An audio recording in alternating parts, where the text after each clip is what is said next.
ballots that you discovered that were pristine and not folded?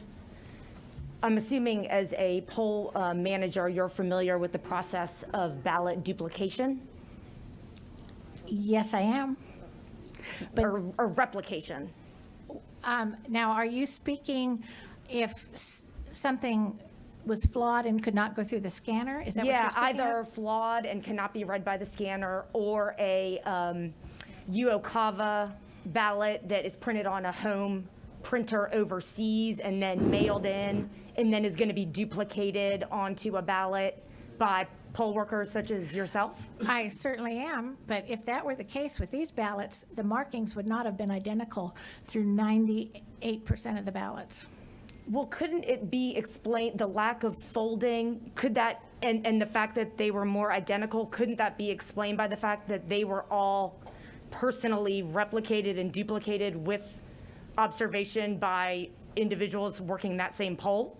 Well, the probability of that, I would think, is very slight, because why would 98 ballots have that little white eclipse on the very first presidential ballot?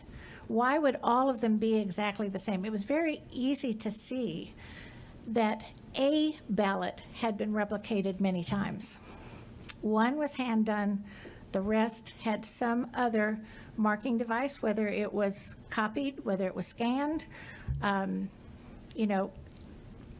So your testimony is that they just looked too identical. It's not that, because I understood you to say the fact that they were folded set off alarm, or not folded Not set off folded. alarms for you, where my more limited understanding of the process is that it makes perfect sense due to the duplication process that not every ballot would be folded. So your testimony is that they looked too similar My testimony is to have that, been properly duplicated? correct, none of them were folded. But None wouldn't- of them, if something had been done, it would look somewhat accordion like this. None of them were like this. Well, so can you educate me for a second? Because I guess what I'm not understanding is why those would be folded, because my understanding of the duplication process is that they indeed would be pristine and not folded.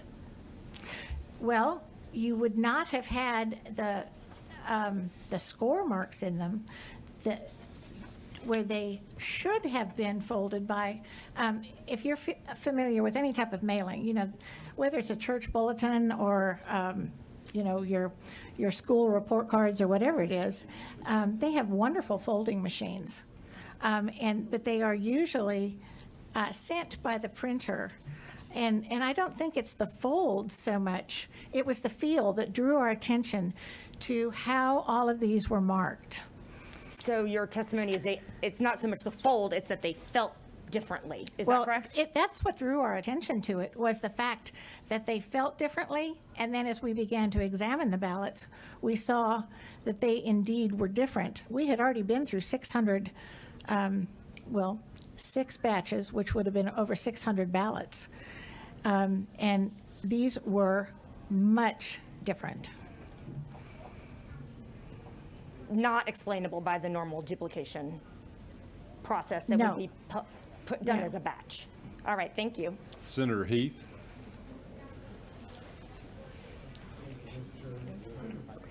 You mentioned, I think I got this right, you mentioned a box that had 60 ballots